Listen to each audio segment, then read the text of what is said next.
나누겠습니다. 에스겔서 37장 1절부터 12절까지의 말씀입니다. 에스겔서 37장 1절부터 12절까지의 말씀인데 1절부터 10절까지 말씀만 읽도록 하겠습니다.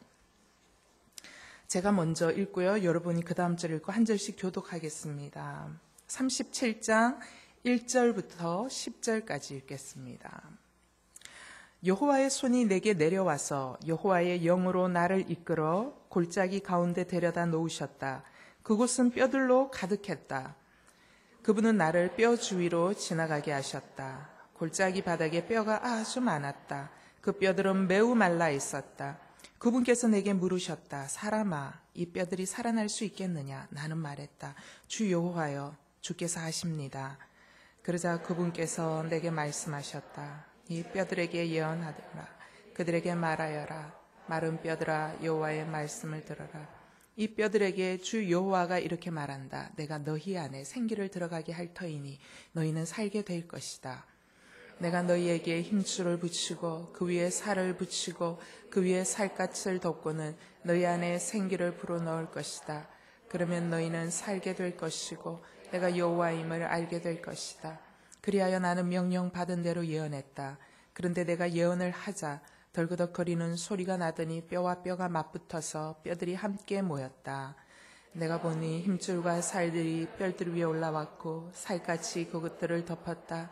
그러나 그것들 안에는 생기가 없었다. 그러자 그분께서 내게 말씀하셨다. 사람아, 생기에게 예언하여라. 너는 생기에게 예언에 말하여라. 주 여호와가 이렇게 말한다. 생기야, 사방에서 나와서 이 살해당한 사람들에게 불어서 그들이 살아나게 하여라. 그분께서 내게 명령하신 대로 내가 예언했더니 생기가 그들 안에 들어갔다. 그래서 그들이 살아나서 두 발로 일어서서는 엄청나게 큰 군대가 됐다. 아멘. 1월 한 달 동안 우리가 소망이라는 주제를 가지고 계속 말씀을 나누고 있습니다. 여러분, 에스겔 오늘 읽었던 37장 말씀은 에스겔 말씀 중에 우리 여러분들이 가장 잘 아는 말씀입니다. 그죠? 에스겔 37장 이 말씀을 이해하기 위해서는 에스겔이 살았던 시대를 우리는 이해할 수 있어야 되고 에스겔이 예언을 하기 시작했던 우리는 그 시대의 배경을 알아야 됩니다. 이 말씀의 배경이 되는 게 뭐냐면 이스라엘이라는 나라가 완전히 멸망하는 시점을 우리가 배경으로 이해해야 됩니다. 이스라엘이라는 나라는 제가 말하는 이스라엘은 남쪽 유다를 이야기하지만 총칭적으로 그냥 이스라엘 민족이라고 해야 알아들으시는 분들이 더 많기 때문에 이스라엘이라고 이야기합니다. 자, 이스라엘이라는 이 민족은요 완전히 멸망하게 된 게 누구에게 의해서 멸망하냐면 여러분 세계사를 배우다 보면 바벨로니아라는 나라가 있습니다. 그 바벨론에 의해서 점령당해서 멸망당하게 되거든요. 근데 이 바빌론이 와서 1차 침공을 할 때가 언제냐면 여러분 세계사를 읽으면 BC 609년에 갈그미스 전투가 있습니다. 그거는 제쳐놓고요. 어쨌든 이 바빌론이라는 나라가 이스라엘을 멸망시키는 첫 번째 침공하는 순간이 BC 605년에 옵니다. BC 605년에 왔을 때 이때 여러분이 너무나도 잘 아는 다니엘과 세 친구가 잡혀서 끌려서 바빌론 땅으로 포로로 끌려갑니다. 그리고 나서 두 번째 다시 침공하게 되는데 그게 언제냐면 약 10년 뒤쯤 되는 BC 597년에 다시 바벨론이 예루살렘을 2차 침공합니다. 이때는 왕이 여호야긴이라는 왕이 올라가 있었는데 여호야긴이라는 왕이 된 지 3개월 만에 바빌론이 와서 침공하면서 여호야긴을 폐위시키고 그 삼촌 시드기야를 왕으로 즉위시킵니다. 그러면서 여호야긴 왕뿐만 아니라 그 집안 식구들을 모조리 다 끌고 여호야긴의 정부에 있었던 고위 관료와 그다음에 유능한 사람들, 고급 인력, 병력, 기능공들을 다 데리고 다시 바벨론이라는 나라로 끌고 갑니다. 이때 끌려가는 사람이 그 유명한 에스겔 선지자가 이때 함께 포로로 끌려가게 됩니다. 이게 이제 바벨론 2차 침공이고요. 자, 그러고 나서 예루살렘이 와장창하고 무너진 때가 언제냐면 바벨론이 다시 3차로 침공합니다. 바벨론 말 잘 들어 했는데 이스라엘이 바벨론 말 안 들었거든요. 그때 대제국 애굽의 곁에 붙어서 외교 정책을 펴었거든요. 대세는 바벨론에 있었음에도 불구하고. 그래서 바벨론이 보복을 하기 위해서 다시 예루살렘을 침공하는 게 세 번째 침공인데, 이때는 완전히 모든 성벽부터 시작해서 성전까지 완전히 아작을 냅니다. 그것이 3차 침공입니다. 이게 그 유명한 예루살렘이 완전히 멸망하는 BC 587년이라는 세계사에도 기록 남아있는 BC 587년의 사건입니다. 자, 이제 597년에 에스겔이 끌려가서 바벨론 땅에 살고 있었어요. 바벨론 땅에 살러 갔을 때 이미 BC 605년에 끌려온 1차 포로들도 살고 있었고 2차 포로들로 끌려가가지고 살고 있을 때 그래도 이 포로들은 어떤 소망이 있었냐면 그래도 아직은 예루살렘이 남아있잖아. 우리는 다시 돌아갈 수 있어 라는 소망을 갖고 있었어요. 근데 하나님이 이 소망을 완전히 무너뜨리십니다. 어떻게 해요? 예루살렘 성이 완전히 회파될 뿐만 아니라 하나님이 임재하고 계시다라는 사인, 바로 그 좌소인 예루살렘 성전을 하나님이 바벨론 손에서 망가뜨리십니다. 그래서 진짜 와장창 다 불타고 성전이 진짜 이 터만 남을 정도로 다 무너지거든요. 그러면서 이 바벨론 땅에 남아있던 포로들은 예루살렘 성전마저 완전히 무너지고 전소되는 것을 보면서 한 가닥 희망조차도 완전히 사라지고 우리는 이제 더 이상 돌아갈 희망이 없다.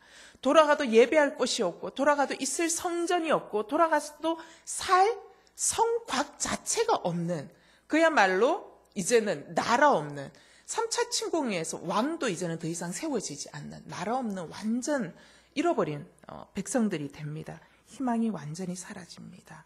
소생할 가망이 전혀 없는 이 상황 속에서 에스겔이 하나님의 말씀을 선포하고 있다라고 생각하시면서 에스겔 37장을 들어오셔야 37장이 이해되어집니다. 자, 에스겔 37장이 하나님이 에스겔을 데리고 가서 에스겔 눈앞에 환상을 보여줍니다. 환상을 보여주는데 어떤 환상을 보여주냐면 거대한 골짜기에 마른 뼈들이 가득 있는 거예요. 온갖 뼈들만 완전히 다 있는 그 뼈들이 가득한 골짜기 환상을 보여줍니다.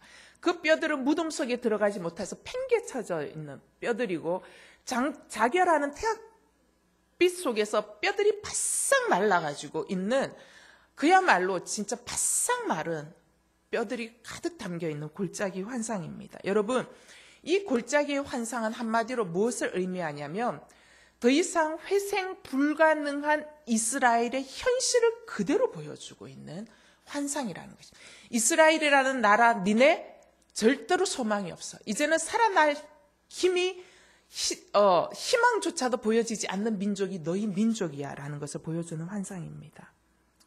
그런데 이 에스겔의 환상을 보여주면서 이제는 희망이 없거든요. 이스라엘 민족이 돌아갈 땅도 없습니다. 전혀 희망이 없는 이 이스라엘 민족을 향해서 이 에스겔의 환상을 보여주면서 너희의 지금 현재 처해 있는 위치가 이런 현실이야. 그럼에도 불구하고 너희들이 뭘 취해야 되냐면 소망을 가져야 돼라는 것을 이야기해주고 싶은 게 에스겔 환상이에요. 그러면서 에스겔 37장의 환상을 통해서 하나님 우리에게 뭘 갖기를 원하시냐면 소망의 액션의 절차를 보여주고 계십니다. 소망의 액션의 절차. 여러분, 막연히 바라보고 있는 것은 소망이 아닙니다. 제가 첫 번째 시간에 얘기했죠. 소망은 매우 능동적인 형태입니다. 소망은요, 가만히 그 되겠지 하고 감나무에 앉아서 감나무에 감이 떨어질 때 기다리는 건 소망이 아닙니다. 그건 절망입니다.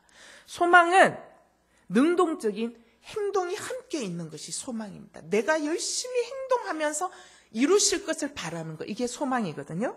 그래서 에스겔 37장에는 이 능동형이 보이고 있다는 것입니다. 저는 이 에스겔 37장을 통해서 세 가지 과정에서 이야기할 거예요. 시작점, 과정, 그리고 완성점.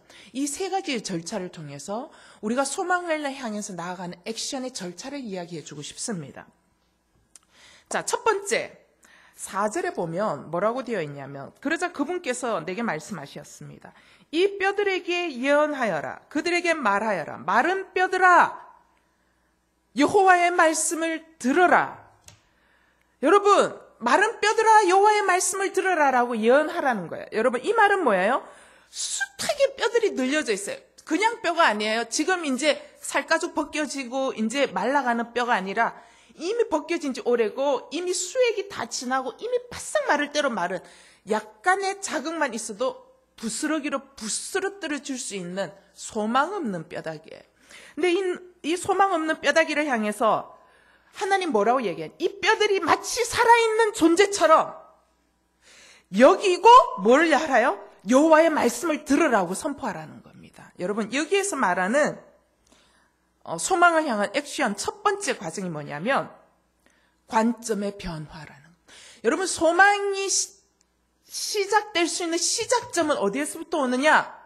마른 뼈를 살아있는 것처럼 볼 수 있는 관점의 변화에서부터 소망이 시작된다는 것입니다. 사랑하는 여러분, 여러분의 인생이 소망으로 바뀌려면요, 여러분이 첫 번째 단계에서 반드시 해야 하는 것이면 관점이 변화해야 됩니다. 아멘?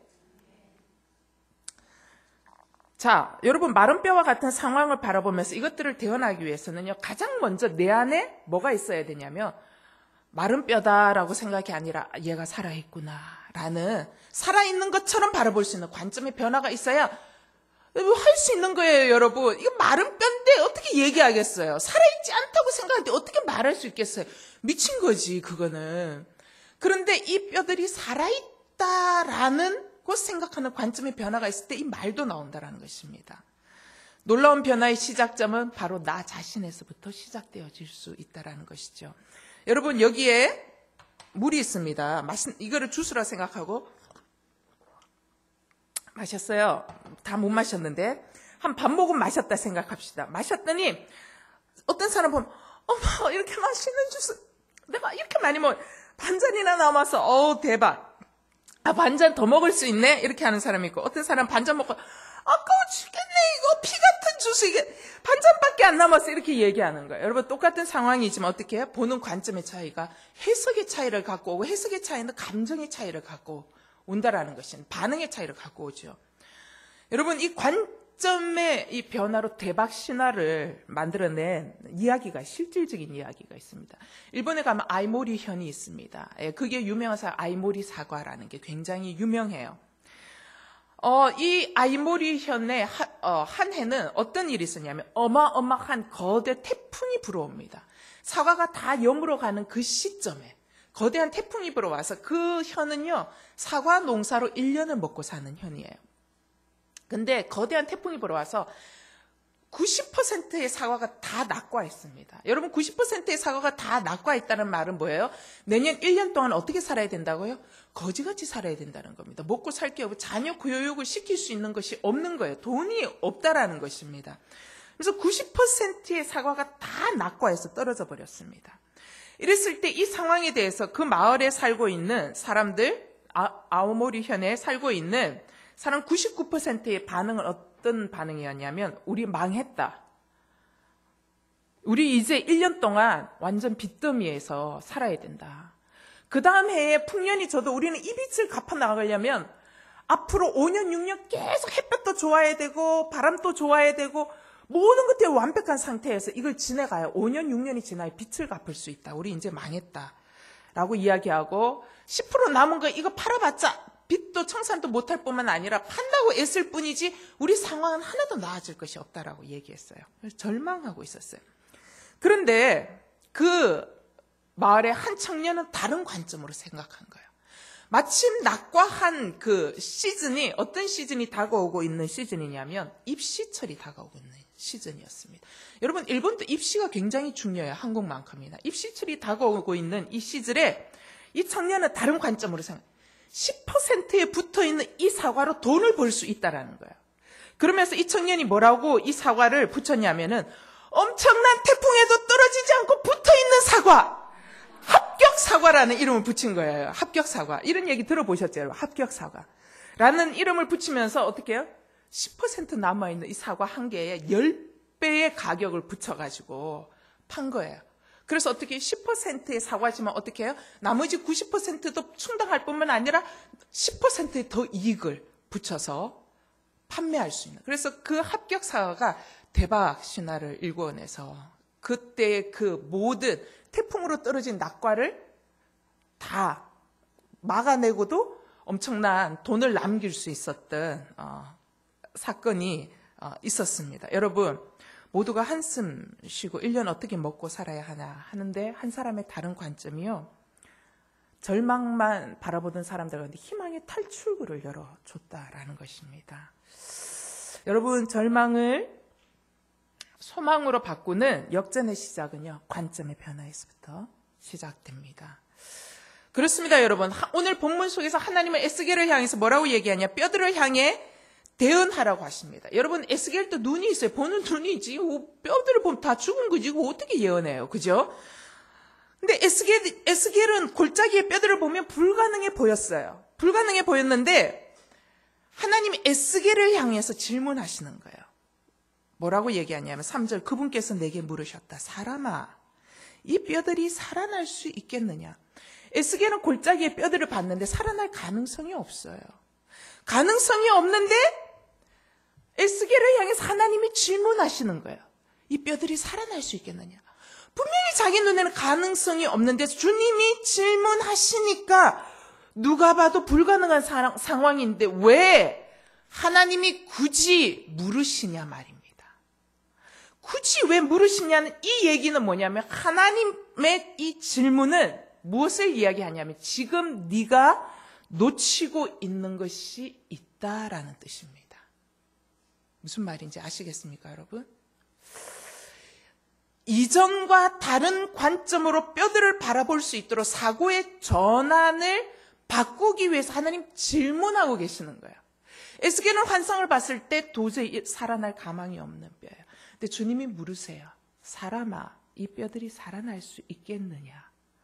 자기는 불가능해 보이는데 주님이 물으시니까 나는 불가능이라고 생각했는데 혹여 살아날 가망성이 있는데 내가 불가능이라고 미리 선을 그어놓고 보고 있는 것은 아닐까라는 일말의 기회, 생각의 역전을 만들어내는 질문이 하나님을 통해서 생각의 문을 여는 계기가 된다는 것입니다. 저도 여러분 19세에서 20세로 바뀌던 이 시즌에 1월 달에 주님 제게 질문이 이거예요.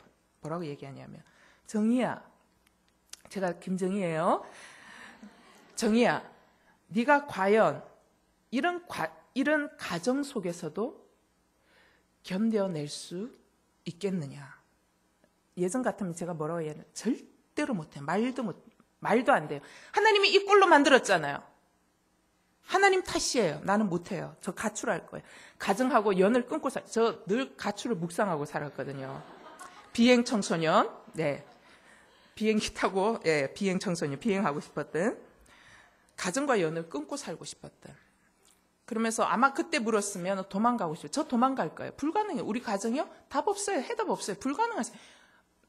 도망가는 것이 하나의 남아있는 유일한 소망의 탈출구예요. 근데 제가 주님을 만났어요. 19세에서 20세로 바뀌는 그 시점에 주님을 만났거든요. 아시는 분은 아시죠? 설교 가운데 잠깐씩 이야기했는데 그때 제 관점이 주님을 만났는데 변했어요.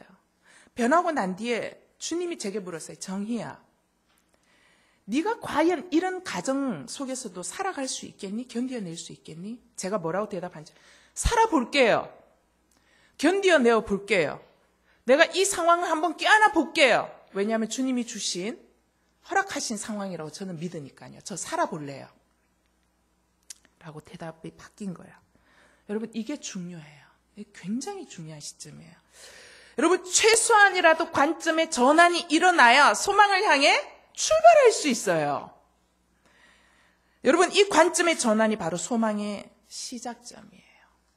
에스겔이라는 한 사람의 관점이 전환되기 시작하자 놀라운 일들이 일어나기 시작하는 거예요. 불가능한 일들이 일어나기 시작해요. 에스겔의 관점이 바뀌기 시작하자 마른 뼈들이 붓기 시작하는 일들이 일어나기 시작하는 거예요. 여러분, 저의 관점이 전환되었어요. 전환되기로 결정하고 전환했어요. 전환하기 시작하자 여러분, 불가능한 일들이 일어나기 시작하는 거예요. 정말 불가능한 일들이 일어나기 시작하는 거예요. 우리 가정은 죽었어요. 마른 뼈와 같은 가정이었는데 이 마른 뼈들이 붓기 시작하는 거예요. 가정이 살아나기 시작하는 거예요.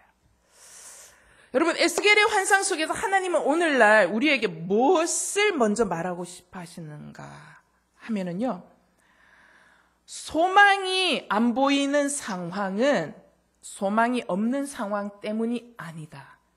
소망이 안 보이는 것은 소망이 없는 그 사람 때문이 아니다.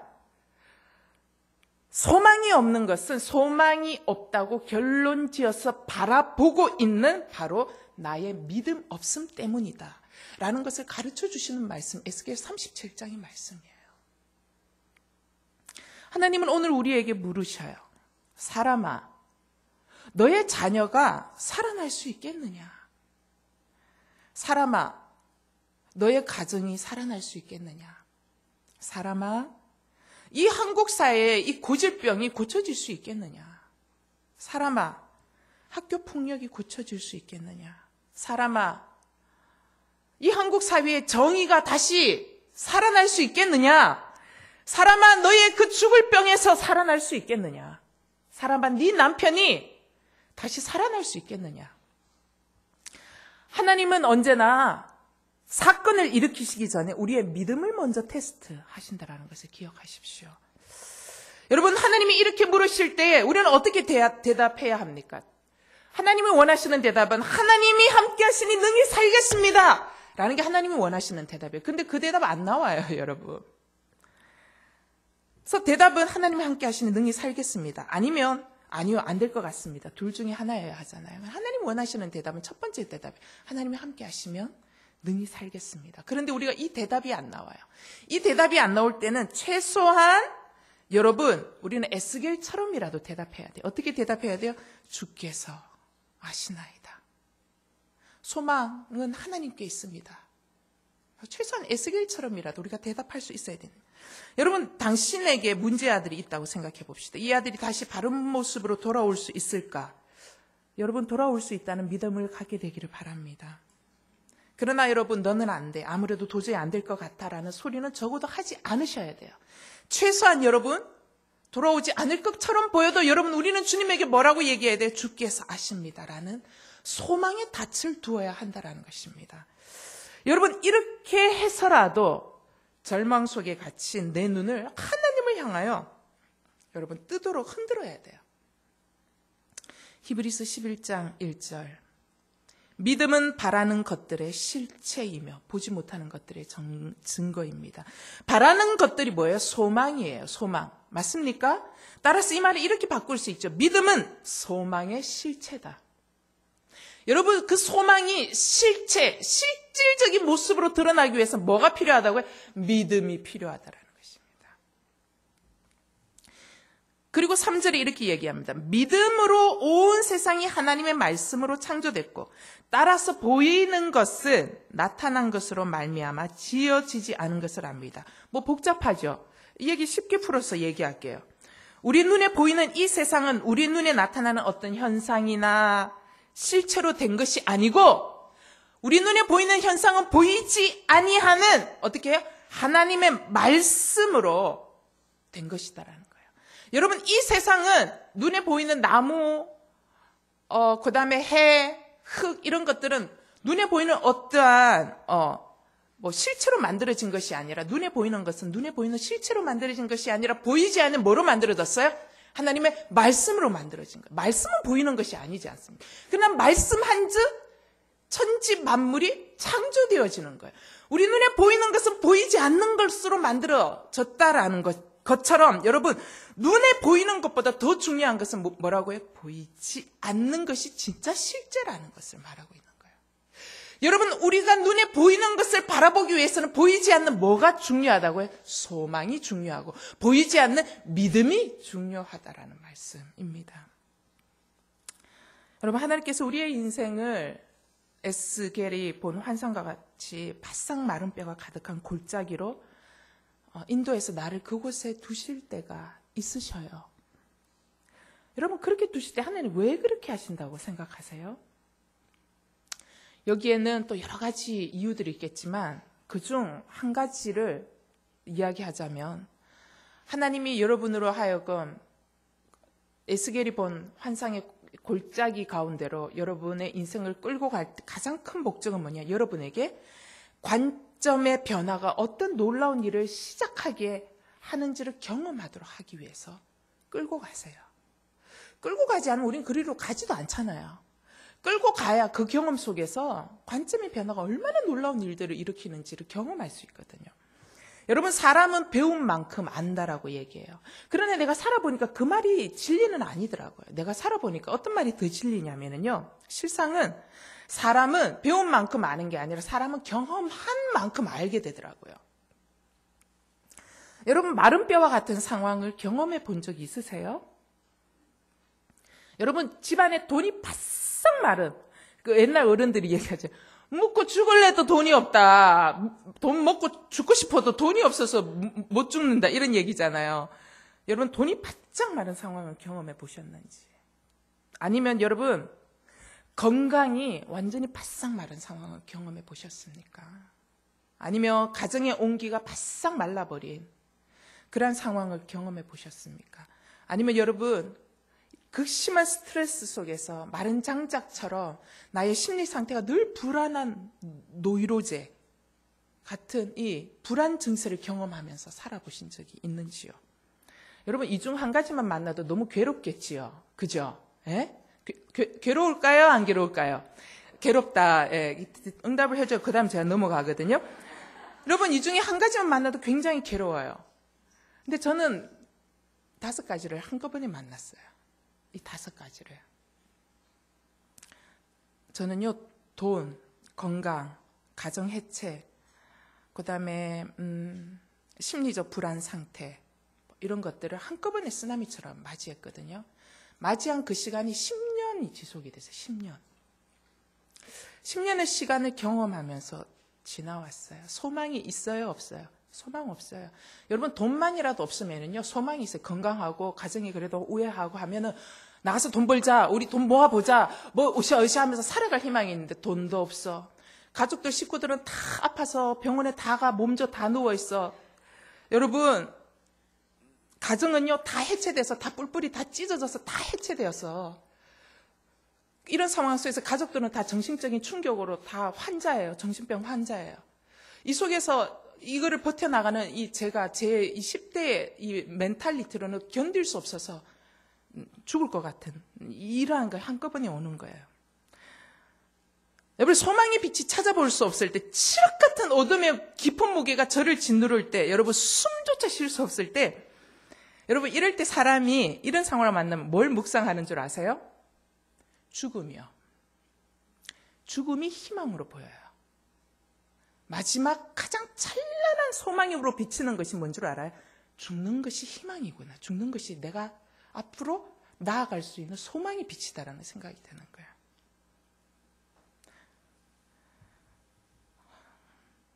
여러분, 그때 사람들이 얘기했어요. 저 집이 예수 믿어서 망한 집이라 그랬어요. 저 집은 살아날 가망성이 없다 그랬어요. 저 스스로도 그렇게 여겼어요. 그런데 제가 하나님을 만났어요. 하나님을 만나고 하나님의 말씀이 들려지기 시작했어요. 하나님의 영이 제게 임한 거예요. 그랬더니 정말 죽음이 소망으로 보였던 제가, 죽음을 묵상했던 제가 어떻게 해요? 가정을 향해서 선포하고 대언하기 시작하는 거예요. 여러분, 불가능한 상황이지만 상황이 아닌 하나님을 믿기로 선택했어요. 관점의 변화가 일어났다 그랬죠. 상황이 아니라 저는 하나님을 바라보기로 관점의 변화를 바꾸었어요. 관점의 변화를 갖고 하나님을 묵상하기 시작했고 하나님을 믿기에 제가 선포하기 시작했어요. 여러분, 3년 동안은 죽음을 묵상했어요. 10년 기간이 시작했는데 3년은 죽음을 묵상했고요. 하나님이 저를 만났어요. 만나고 난 뒤에 관점의 변화가 일어났어요. 그 다음에 제가 하나님의 영으로 대언하기 시작했어요. 7년 동안, 여러분, 상황은 바뀌지 않아요. 7년 내내 정말 깊고 깊은 절망의 어둠이 깊은 나락 속에서 날마다 대언하는 거예요. 7년 정도가 지나갈 때 여러분, 드디어 터널의 끝이 보이면서 소광이 비치기 시작하는 거예요. 어둠이 걷히기 시작했고 절망 속에 소망의 빛이 보이기 시작. 마른 뼈와 같은 우리 가족 구성원들 한 사람 한 사람 인생에 살갗이 덮이고 근육이 덮이고 생기가 들어오는, 그리고 움직여지기 시작하는 일들이 일어나기 시작하는 거예요. 여러분, 제가 이런 10년의 시간을 지나면서 한 가지 확실하게 배운 게 뭔 줄 아세요? 믿음으로 바라보는 관점의 변화가 얼마나 놀라운 일들을 만들어내는지를 저는 철저하게 경험했어요. 그리고 그 10년의 그 처절한 그 어려움에 마른 뼈 골짜기와 같은 것들을 경험하면서요, 제가 그 이후에 사역을 하면서 어려움이 오고 계속 인생을 살면서 자녀를 키우면서 가정생활을 하면서 결혼생활을 하면서 어려움은 수도 없이 여러분 파도는 계속 와요. 근데 그 파도에 저는 절대로 삼키지 않아요. 왜 삼키지 않는 줄 알아요? 저는 관점의 변화를 그때 경험했기 때문이에요. 그래서 저는 파도 타는 법을 배웠어요. 그래서 오늘 또 절망의 파도가 제게 와요. 그러면 저는 그 절망을 뭐로 바꾸는 줄 알아요?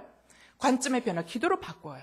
이거 내가 할 수 없는 부분이에요. 할 수 없는 부분은 고민해봤자 아무 소용없습니다, 여러분.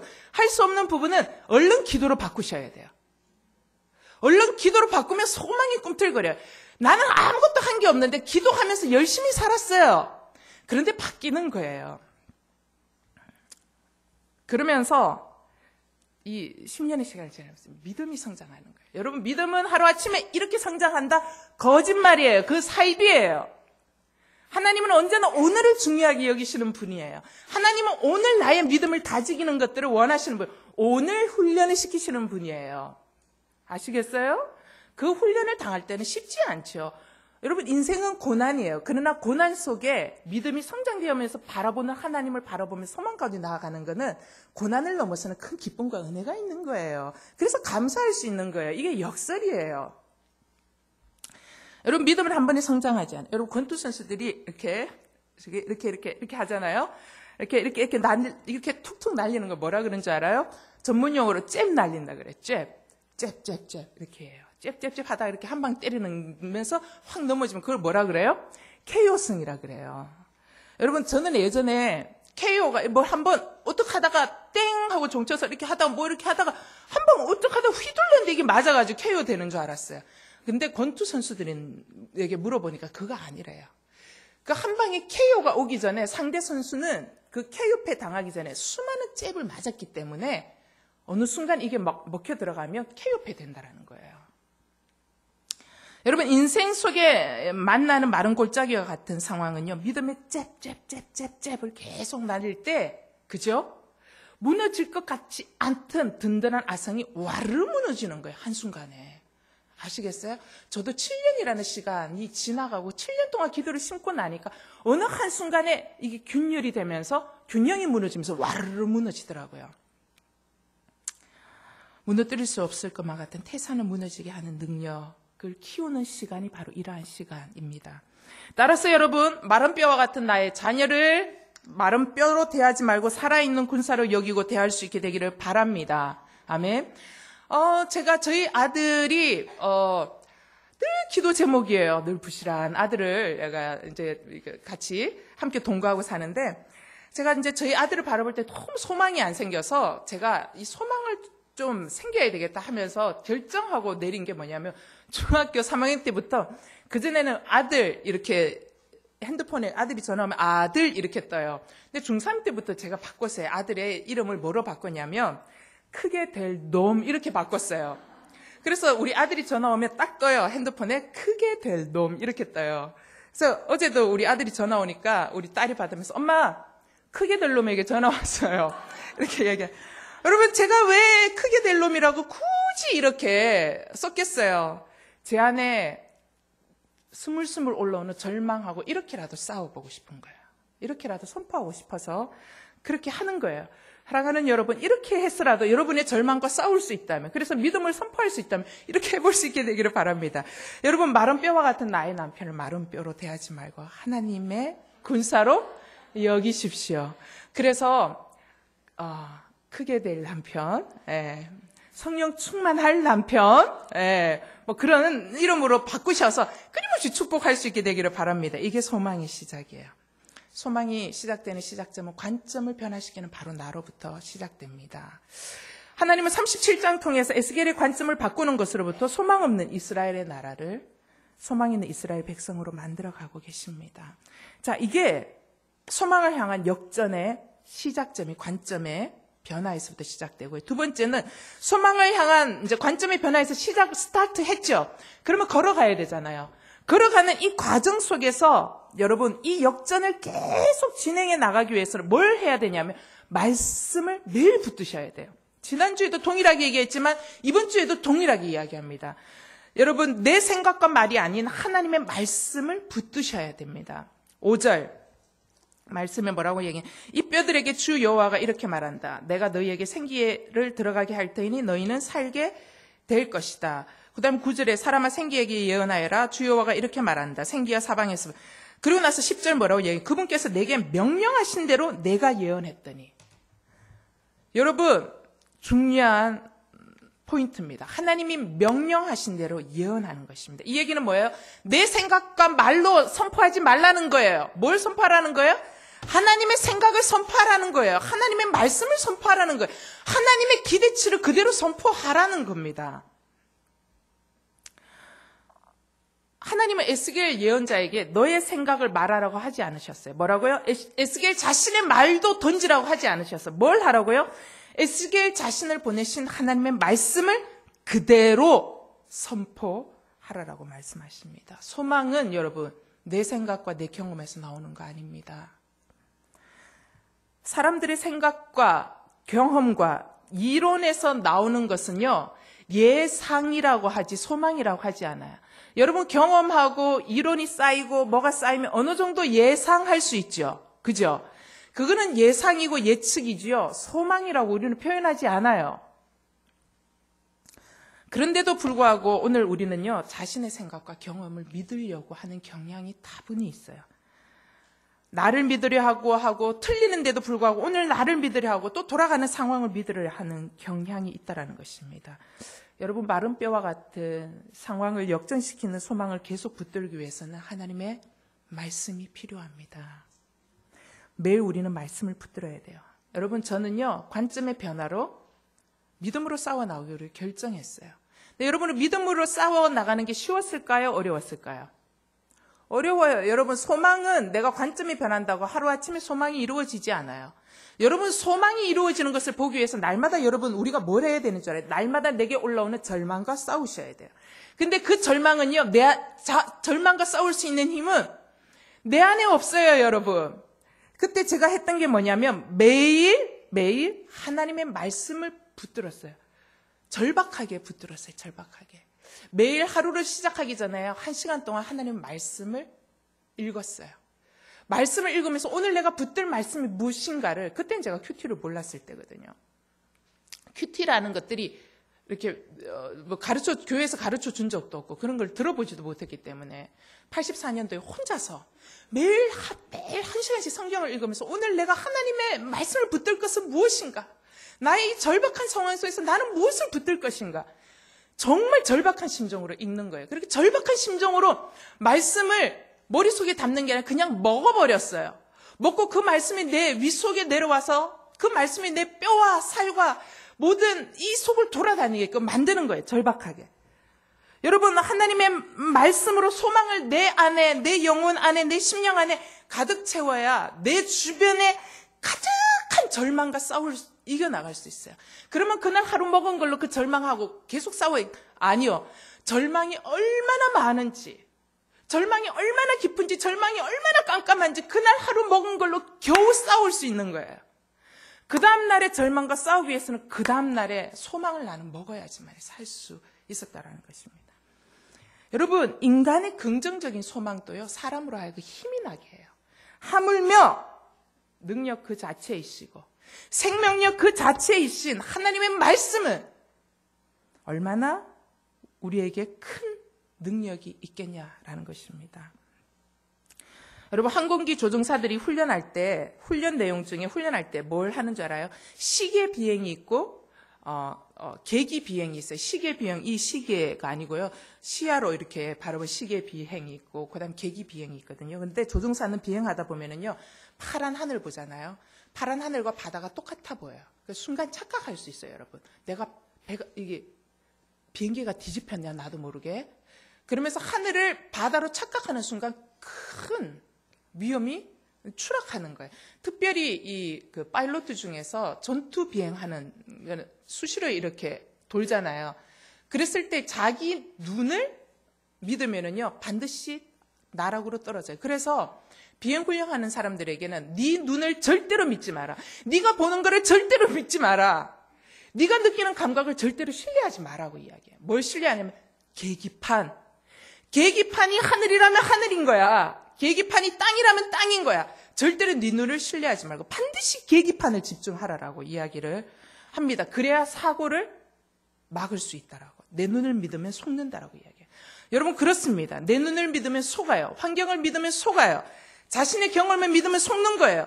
조종사가 계기판을 바라보고 믿어야 하듯이 여러분 우리는 하나님의 말씀을 바라보고 믿고 나아갈 수 있어야 한다라는 것입니다. 그래야 삶이 뒤집히는 순간 그 자체의 상황 속에서 우리가 혼란 속에서 혼란을 겪지 않고 흔들리지 않을 수 있다는 것입니다. 그래서 제가 찬양 중에 그 찬양 참 좋아해요. 나의 영혼아 잠잠히 하나님만 바라라. 나의 소망이 저에게서 나는도다. 여러분 소망은 하나님만을 잠잠히 바랄 때 그 하나님에게서 소망이 난다라는 것입니다. 내 경험, 내 판단에서 나오는 예상 믿고 사는 인생이 아니라 예상을 뒤집을 수 있는 소망 대신 하나님을 바라며 살기를 축원합니다. 자, 소망을 향해서 나아가는 과정. 하나님은 반드시 우리 인생을 역전시키시는 분이십니다. 아멘. 여러분의 인생이 절망 가운데 계속 살 거라고 그 거짓 메시지를 붙드시지 마십시오. 하나님은 반드시 우리 인생을 역전시키시는 분이십니다. 지금은 역전의 과정을 향해 나아가고 있는 과정 가운데 있어요. 그 과정 가운데는 날마다 말씀을 붙드셔야 돼요. 그러면 역전의 결론까지 나아가도록 하는 완성을 보도록 하는 것은 무엇이냐? 성령의 역사라는 것입니다. 세 번째, 성령의 임재가 역전을 완성해낸다라는 것입니다. 여러분 믿음으로 붙든 말씀을 가지고 삶 속에서 살아내도록 만드는 파워가 성령입니다. 여러분 말씀을 줄 때 마른 뼈와 같은 인생이 사람의 모양으로 바뀌어졌어요. 그러나 여기에서 끝이 아닙니다. 매우 중요한 한 가지 사역이 남아있습니다. 뭐냐? 바로 성령 사역이에요. 뼈가 사람의 모양으로 바뀌어졌으나 아직 살아있지 못해요. 그것이 사람으로 살아있어서 사람의 역할을 하기 위해서는 뭐가 필요하냐? 성령의 생기가 필요하다라는 것입니다. 8절에서 10절. 내가 보니 힘줄과 살이 뼈들 위에 올라갔고 살같이 그것을 덮었다. 그러나 그것들 안에 생기는 없었다. 그러자 그분께서 내게 말씀하셨다. 사람아, 생기에게 예언하여라. 너는 생기에게 예언해 말하여라. 주 여호와가 이렇게 말한다. 생기야, 사방에서 나와서 이 살해당한 사람들에게 불어서 그들이 살아나게 하여라. 그분께서 내게 명령하신 대로 내가 예언했더니 생기가 그들 안에 들어갔다. 그러자 그들이 살아나서 두 발로 일어서서는 엄청나게 큰 군대가 됐다. 여러분 아무짝에도 쓸모없던 뼈다귀가 말씀으로 일어서더니 이제는 그곳에 사방에서 성령의 생기가 임하자 어떻게 해요? 절망을 부수고 희망을 향해 나아갈 수 있는 군대로 바뀌었다라는 것입니다. 여러분 성령의 역사가 없이 말씀만 머릿속에 있는 사람은요 어떤 신앙인으로 바뀌는 줄 알아요? 박제화된 신앙. 여러분 호랑이는 호랑이인데 이렇게 박제된 호랑이 알죠? 그죠? 그 호랑이 이 딱이 때려도 괜찮아요. 아무 짓도 못해요. 여러분 우리가 말씀은 듣기는 듣는데 성령 없이 말씀을 들으면요 이건 거예요. 이게 사단이 와서 우리를 때려도 맨날 맞고만 있는 거예요. 여러분 아무 능력이 없어요. 박제화된 신앙인. 여러분 이런 신앙인의 대표적인 주자가 뭔지 알아요? 바리새인. 바리새인은 너는 그래서 안 돼. 너는 이래서 안 돼. 이거는 이래서 틀려. 지는 아무것도 못하면서. 또 얘가 어떤 거예요? 박제화된 신앙인. 어떤 사람이에요? 모태 신앙. 뭘 해도 못해. 이것도 못해. 저것도 못해. 이거는 이래서 못해. 저거는 저래서 못해. 모태 신앙인. 예. 여러분 나의 생각과 말 속에 못하고 안 되는 이유가 끊임없이 올라오고 못하고 안 되는 이유가 가득하다면 여러분, 당신에게는 지금 성령의 임재가 필요하다는 사인입니다. 여러분에게는 성령의 생기가 필요하다는 사인입니다. 여러분, 엎드셔서 주님 앞에 간구하셔야 돼요. 주여, 주의 성령이 내 안에 들어와 이미 주님 내게 말씀하셨던 그 말씀이 살아 운동력이 있어서 그 말씀이 나를 움직이게 할 수 있는 능력의 사람 되게 하여 주시옵소서 라는 성령이 필요한 거예요. 여러분, 한계와 목표의 차이점이 있어요. 한계는요, 좌절시키는 선이에요. 그 이상으로 넘어갈 수 없도록 해요. 한계는 우리를 묶어두는 선이에요. 반면에 목표는 뭐냐면요, 목표는요, 긍정과 촉진시켜주는 선이에요. 목표는 우리로 하여금 밀어 올리는 힘이 있어요. 바로 그 목표를 성령님이 우리에게 주셔요. 저는 그 목표를 소망이라고 바꾸고 싶어요. 소망은요, 한계 상황을 넘어서서 끊임없이 밀어 올려주는 힘이 있어요. 여러분, 성령님은 한계가 아니라 목표를 우리에게 주시는 분이십니다. 그러나 악한 마귀는요, 우리를 보이지 않는 끈으로 묶으려고 계속 노력해요. 그리고 말해요. 거기까지가 네 한계야. 거기까지 해서 안 되면 안 되는 거야. 포기해 라고 이야기해요.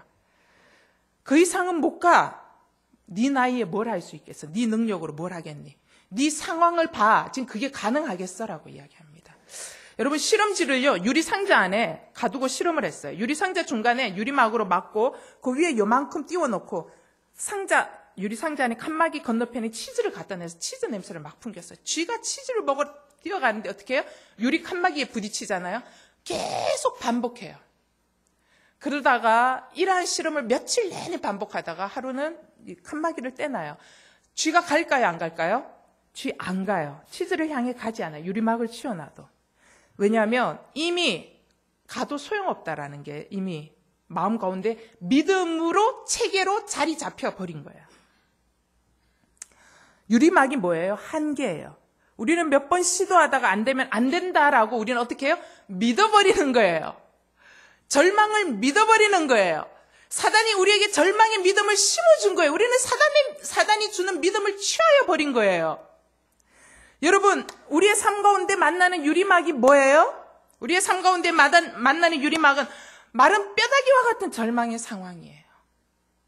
근데 마른 뼈다귀 같은 절망의 상황이 그냥 잠깐 하루, 이틀, 일주일, 한 달이면 견딜 수 있겠는데 이 절망의 상황이 저처럼 7년씩, 10년씩 깊어지는 이 절망의 긴 시간이 유리막인 거예요. 그러면 우리는 포기해버린. 여러분, 이거는 사단이 주는 마음이라는 것입니다. 그러나 성령이 우리에게 임하시면 어떻게 해요? 우리는 계속 한계를 향해서 계속 나아가는 거예요. 오늘 여전히 절망이에요. 오늘 여전히 똑같아. 유리막에 계속 부딪히는 거예요. 계속 부딪히는데 어떻게 해요? 내 안에 성령이 부어지면 말씀을 붙들고 다시 시도하는 거예요. 다시 나아가는 거예요. 다시 똑같지만 똑같이 성실하게 사는 거예요. 또 나아가는 거예요. 또 부르짖는 거예요. 하나님 행하실 줄 믿습니다. 하나님 역사해 주실 줄 믿습니다. 계속 반복하는 거예요. 한계를 뚫고 성령님이 역사하시면 하나님께서 주신 목표를 향해서 비상하게 돼요. 사랑하는 여러분, 한계에 묶여 있습니까? 성령 충만 받으셔야 합니다. 여러분, 성령의 역사가 있으면 절대 묶이지 않아요. 성령의 임재가 있으면 참으로 자유합니다, 여러분. 나이에도 환경에도 자기 조건에도 얽매이지 않습니다. 자기 능력에도 묶이지 않습니다. 나를 묶어두려는 마른 뼈와 같은 상황 속에서도 마른 뼈가 하나님의 군대가 되는 역전을 소망할 수 있도록 나의 생각과 나의 말과 나의 행동 속에 성령의 생기를 부어 주시옵소서. 기도할 수 있게 되기를 바랍니다. 마른 뼈와 같은 나의 자녀의 인생을 향해 생기야 사방에서 불어와서 나의 자녀를 살릴지어다. 생기야 사방에서 불어와 마른 뼈와 같은 한국 사회에 살아날지어다. 생기야 사방에서 불어와 마른 뼈와 같은 나의 가정이 살아날지어다. 말씀을 결론 맺습니다. 정리해 드릴게요. 관점의 변화가 절망에서 소망으로 역전시키는 시작점입니다. 두 번째, 절망에서 소망으로 역전되는 과정에는 하나님의 말씀을 붙들어야 합니다. 세 번째, 성령을 통하여 절망에서 소망으로의 역전이 완성되어질 수 있다입니다. 아멘. 우리의 인생은 역전되어질 수 있습니다. 우리의 절망은 소망으로 역전되어질 수 있습니다.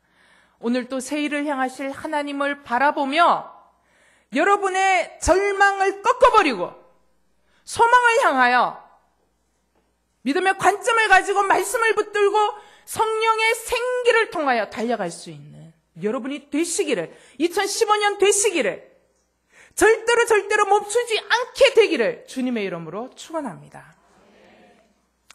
말씀을 생각하시면서 고백으로 드리는 예배 드리겠습니다.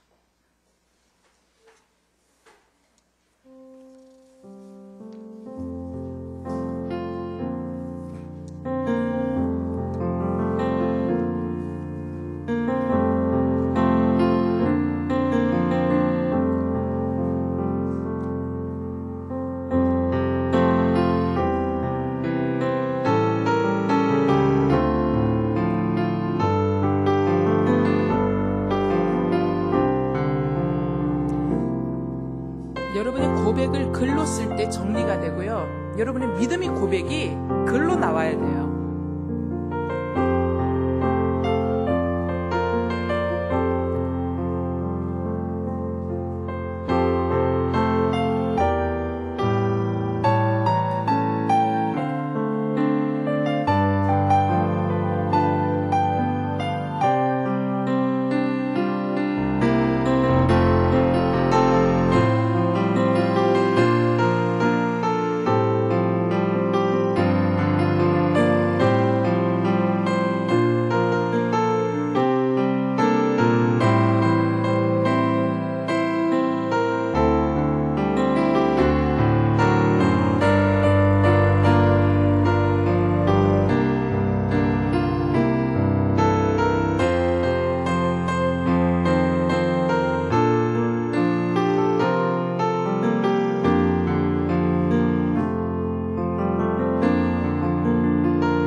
되신 그분 앞에, 주관자 되신 그분 앞에 나의 무릎을 꿇어 경배하네. 나의 삶을 그분 맡길 때 비로소 나의 마음 평안해. 구원의 반석 되신 예수 이름을 소리 높여 찬송하네. 예수 이름 높이세. 예수 이름 높이세. 능력의 그 이름 예수 이름 높이세. 구원의 그 이름 예수 이름을 부르는 자 예수 이름을 믿는 자 예수 이름 앞에 나오는 자 복이 있도다. 나의 계획이 실패하고 나의 계획이 실패하고 나의 소망이 끊어질 때 삶의 주관자 되신 예수 앞에 나의 무릎을 꿇어 경배하네. 나의 삶을 그분께 맡기네. 비로소 나의 마음 평안해. 구원의 반석 되신 예수 이름 앞에 소리 높여 찬송하네.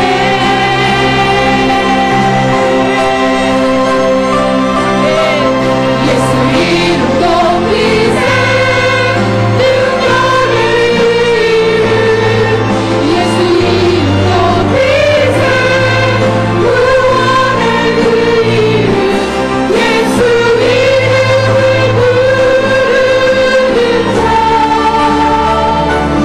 예수 이름을 믿는 자 예수 이름 앞에 나오는 자 복이 있도다. 예수 이름 높이세. 예수 이름 높이세. 능력의 그 이름 예수 이름 높이세. 구원의 그 이름 예수 이름을 부르는 자 예수 이름을 믿는 자 예수 이름 앞에 나오는 자 복이 있도다. 그렇습니다. 하나님, 제 상황을 바라보면 소망이 없습니다. 그러나 하나님, 나의 상황을 붙들고 계신 예수 그리스도, 그분을 바라볼 때 소망이 있습니다. 주여, 내 상황을 묵상하는 인생이 아니라 예수 이름 부르는 인생 되게 하여 주시옵소서. 나의 아버지 하나님, 말라 비틀어진 나의 상황 속에서 하나님, 사람의 이름을 부르는 인생이 아니라 구원자 되시고 능력자 되시고 소망의 이유 되시는 예수 그리스도의 이름을 부르는 자 되게 하여 주시옵소서. 우리 그렇게 능력 되시는 주님의 이름을 간절히 세 번 부르며 주의 이름을 부르겠습니다. 나의 소망은 주께 있습니다 라고 고백하며 기도하며 나아가시겠습니다. 주의 이름을 간절히 세 번 부르겠습니다.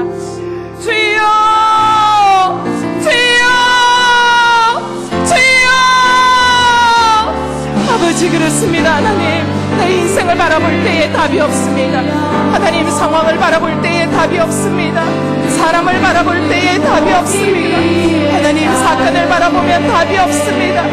하나님, 세상이 말하는 신, 세상이 의지하는 신, 물질을 바라볼 때는 답이 없습니다.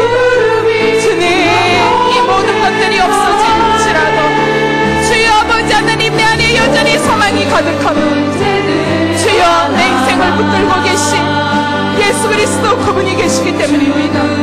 주님, 지륵과 같은 절망 속에서도 여전히 아버지 하나님 빛대신 그분을 마치 내 눈앞에 바라보고 있는 것처럼 붙들 수 있는 것을 하나님, 그분만이 진정한 소망 되심을 내가 알기 때문입니다.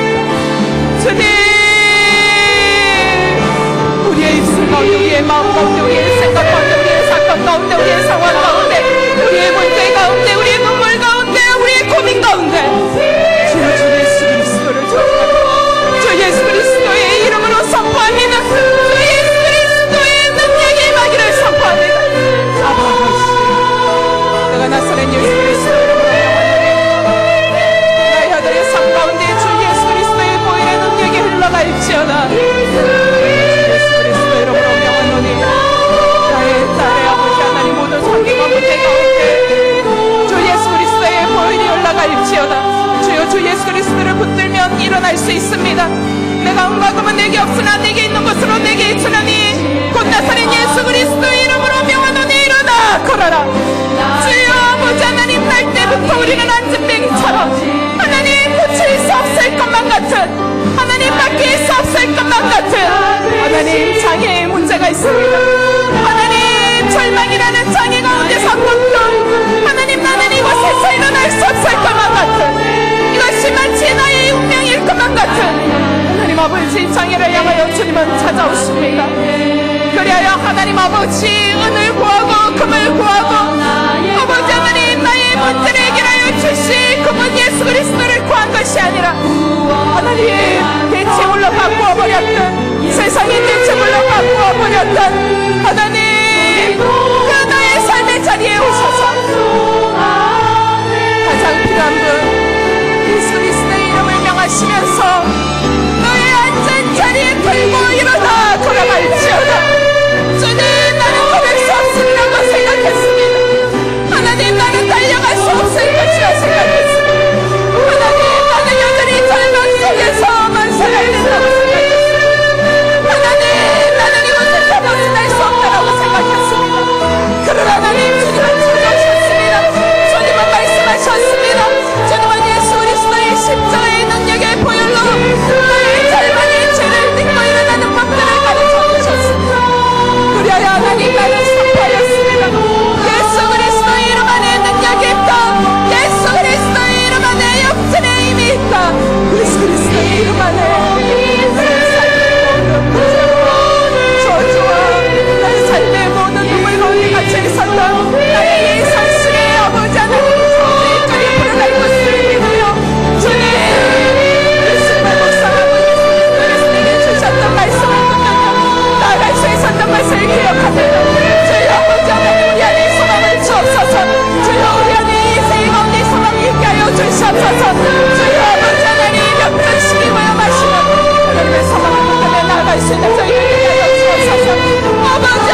불어와 나의 이 절망적인 마른 뼈다귀와 같은 상황 속에 들어와 마른 뼈다귀들이 다시 살아날지어다. 주님, 내 자녀 가운데,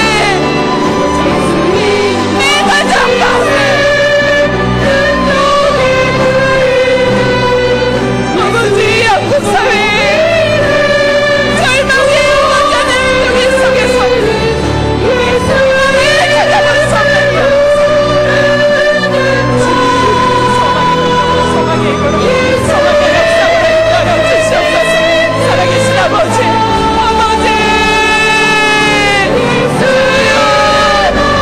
저는 압니다. 저는 기억합니다. 저는 둥둥이 보았습니다. 주님이 행하시는 일들을, 주님이 행하시는 일들을 경험하였습니다. 주님의 그 능력은 지금도 동일하신 분임을 찬양합니다. 주님, 불행이 때문에 삶 가운데 빠질 수 없고 내가 내 주님과 속에 있으나 절망을 붙들 수 없고 하나님 절망 가운데 하나님을 바라보는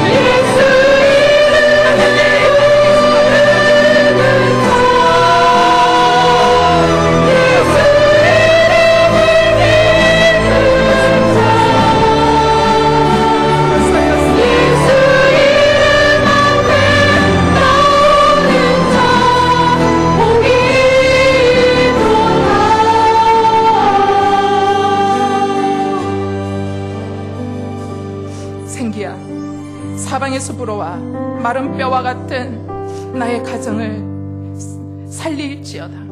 생기야, 사방에서 불어와 깊은 죄 속에 빠져있는 다음 세대들이 하나님의 군사로 일어나게 될지어다. 생기야, 사방에서 불어와 절망을 묵상하는 나의 생각의 관점을 바꾸어 소망을 묵상하는 인생으로 바꿀지어다. 주여, 성령을 부어주십시오. 주여, 주의 영을 부어주십시오. 주의 영을 옷 입고 싶습니다. 이쪽을 바라봐도 소망이 없고 저쪽을 바라봐도 소망이 없습니다. 하나님, 이 땅에 소망이 어디 있습니까? 하나님, 이 땅에 공의는 어디로 갔고 정의는 어디로 갔습니까? 주여, 이 땅을 바라볼 때 소망이 없습니다. 그러나 하나님, 소망은 성령님 안에 있습니다. 성령의 능력으로 오늘도 하나님의 자녀의 삶을 제대로 살아가는 그 사람 가운데 있습니다. 그러한 사람들이 많아질 때에, 그러한 사람들이 자꾸만 늘어날 때 이 사회는 맑아지고 이 사회는 깨끗하여질 것입니다. 생기야, 사방에서 불어와 절망하고 있는 나의 영혼을 흔들어 깨울지어다. 생기야, 사방에서 불어와 절망이 아니라 소망을 붙드는 인생으로 바꾸어 줄지어다. 사랑하는 하나님, 성령의 옷을 입고 싶습니다. 성령의 생각을 하고 싶습니다. 성령의 눈으로 바라보고 싶습니다. 성령의 말을 하고 싶습니다. 성령의 관점으로 꿈꾸고 싶습니다. 믿음은 바라는 것들의 실상. 주님, 보이는 것보다 더 중요한 것은 보이지 않는 것입니다. 나는 보이지 않는 하나님의 말씀을 붙들고 성령의 옷을 입고 오늘도 소망을 꿈꾸며 살아갈 것입니다. 주여, 성령으로 옷 입혀 주시옵소서. 우리 그렇게 한 번 더 주님 앞에 우리 자신을 올려드리며 소망하며 기도하며 나아갑시다. 기도하겠습니다. 사랑하는 하나님 아버지, 아버지, 우리에게 성령의 옷을 입혀 주시옵소서. 주님, 누더기 같은 옷을 벗기시고 세상의 관점과 비판의 옷을 벗기시고 주님, 성령의 옷을 입혀 주시옵소서.